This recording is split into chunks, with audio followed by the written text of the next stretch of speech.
Və aleykümselam və rahmetullahi və bərəkətuh.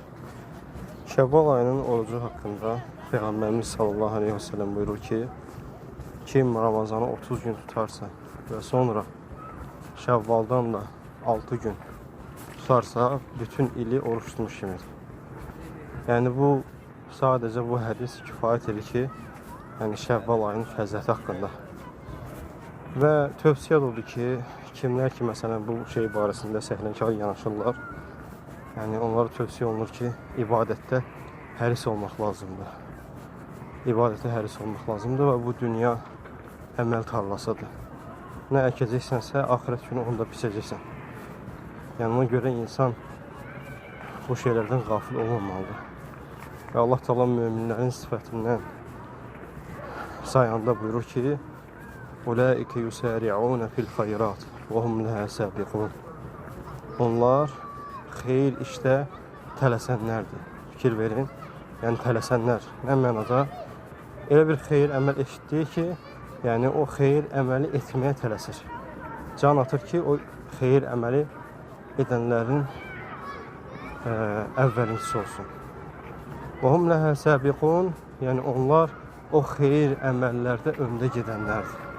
Allah Teala möminlərin sifətini bu cür vəsf edir.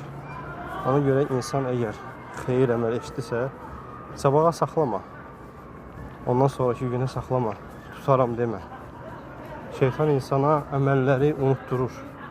Şeytan insana əməlləri sonraya saxladır, təxirə salır. Yəni insan hansı ki arxayın olsun ki, ondan sonraki günlər də tuta bilər.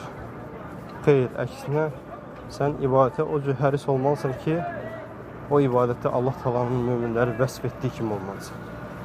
O ibadətdə tələsməlisən ki, qoy sabaha saxlamayın. Ola bilsin ki, sabah olsun, sən olmayasan. Ola bilsin ki, sabah olsun, sən olmayasan. Ona görə ibadətlərdə, əməllərdə tələsmək lazımdır. Hərdən görürsən ki, çox vaxt olur bu şeylər ki, yəni insan deyir ki, Şəvval orucudur, qoy Ramazandan sonra biraz istirahət edib tutaram. Lakin nəticə etibarilə görürsən ki, və bu ona qalib gəlir. Yəni qəfləti ona qalib gəlir. Və Şəvval ayda çıxır, o əcrdən məhrum olur. Ona görə sayılı günlərdir, əlhamdülillah, 6 gündür çalışmaq lazımdır ki, bu ibadətə həris olmaq. Və fəziləti böyükdür, əlhamdülillah.